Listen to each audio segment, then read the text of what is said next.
হয় আমি আজি অসম সংখ্যালঘু সংগ্ৰাম পৰিষদৰ কেন্দ্ৰীয় সমিতিয়ে সমগ্ৰ ৰাজ্যজুৰি মূল্যবৃদ্ধিৰ যি দৈনন্দিনে হৈ আছে অত্যাৱশ্যকীয় সা সামগ্ৰীকে আদি কৰি পেট্ৰল ডিজেল আলু পিঁয়াজকে ধৰি আজি জীৱনদায়িনী যি ঔষধ ইয়াৰ ওপৰত দৈনিক মূল্যবৃদ্ধি হৈ আছে তাৰ প্ৰতিবাদ স্বৰূপে আমি যোগান বিভাগৰ যিগৰাকী মন্ত্ৰী ৰঞ্জিত কুমাৰ দাস তেখেতৰ পুত্তলিকা দাস কাৰ্যসূচী আছিলে আজি আৰু ইতিমধ্যে সমগ্ৰ ৰাজ্যৰ বিভিন্ন প্ৰান্তৰ লগতে আমি বিশ্বনাথতো এই তেখেতৰ প্ৰতিকৃতি দাহেৰে আমি প্ৰতিবাদ সাব্যস্ত কৰিলোঁ আৰু ইয়াৰ পৰা ক'ব খোজোঁ অসমৰ মুখ্যমন্ত্ৰী ডাঙৰীয়াক ক'ব খোজোঁ যে এইগৰাকী অলগদ্ধ যোগান মন্ত্ৰীক অতি শীঘ্ৰেই তেওঁৰ বিভাগৰ পৰা পদত্যাগ কৰি উপযুক্ত এগৰাকী দক্ষ আৰু যোগ্যতা সম্পন্ন ব্যক্তিক যোগান বিভাগৰ দায়িত্ব দিব লাগে।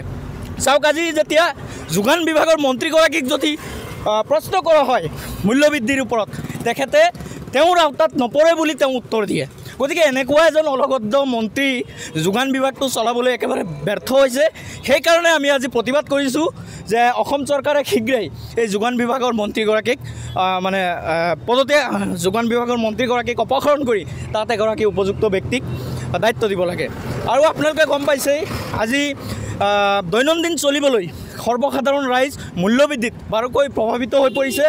আলু পিঁয়াজ মিঠাতেল ৰন্ধন গেছ আপোনাৰ পেট্ৰল ডিজেল আৰু জীৱনদায়িনী যি ঔষধ এই ঔষধসমূহ আজি 3 গুণ মূল্যত সৰ্বসাধাৰণ ৰাইজে ক্ৰয় কৰিবলগীয়া হৈছে। গতিকে অসম চৰকাৰে সম্পূৰ্ণৰূপে ইয়াৰ বাবে কিন্তু দায়ী অসম চৰকাৰ আৰু যোগান বিভাগ। গতিকে তাৰ প্ৰতিবাদত আজি আমি অসম সংখ্যালঘু সংগ্ৰাম পৰিষদে প্ৰতিবাদ সাব্যস্ত কৰিবলৈ আহিলোঁ। কিন্তু প্ৰশাসনৰ লোকে তেওঁলোকে প্ৰতিকৃতিত আমাক বাধা দিলে এয়া অতি দুৰ্ভাগ্যজনক। কাৰণ গণতান্ত্ৰিকভাৱে আমি আমাৰ প্ৰতিবাদ সাব্যস্ত কৰিবলৈ আহিলোঁ, প্ৰশাসনৰ মানুহে তেওঁলোকে কিন্তু আমাক বাধা দিয়া পৰিলক্ষিত হ'ল।